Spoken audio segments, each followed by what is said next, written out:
तर बघा इथं आपण ही कोथिंबीर अशी, ही कोथिंबीर आपली जी काड्या निघलेल्या आहेत खूपच निब्बर अशा काड्या येतात, त्याच्यामुळे या काड्या काही एवढ्या उपयोगात येणार नाहीत आपल्याला.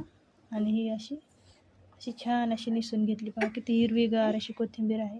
आणि या कोथिंबीरला आपण जास्तीत जास्त दिवस स्टोअर करण्यासाठी आपण फ्रीजमध्ये स्टीलचा डबा घ्यायचा आणि डब्याचं झाकण असं लिकेज वगैरे नसावं, म्हणजे ढिल्लं नसावं, चिरलेलं वगैरे नसावं, अशा डब्यामध्ये कोथिंबीर ठेवून द्यायची.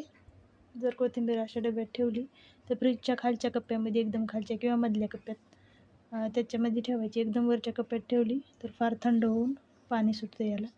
तर दोन्हीपैकी कुठल्याही कप्प्यात आपण स्टीलच्या डब्यामध्ये कोथिंबीर स्टोअर करायची, किंवा मग आपण जी पॉलिथिन असते कॅरी बॅग चांगल्या प्रकारची, त्याच्यामध्ये जरी ठेवली तर असं रबर बांधून ठेवायचं किंवा गाठ मारून ठेवायची खालच्या कप्प्यामध्ये.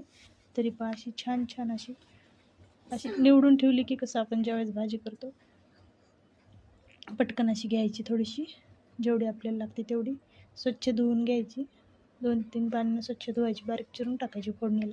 छान राहते आणि जास्त दिवसही टिकते. डायरेक्ट आपण जर कोथिंबीर अशीच जर ठेवली फ्रीजमध्ये तर खराब होती. बऱ्याचदा मी वेळ नसल्यामुळे तशी ठेवली की बाकीची आपण 2 दिवसात पाहिली की कोथिंबीर कसं 2 दिवसामध्येच आहे ती पण खराब होऊन जाते. त्यामुळे अशी व्यवस्थित ठेवायची, जास्त दिवस टिकते. चला तर भेटू पुढच्या व्हिडिओमध्ये.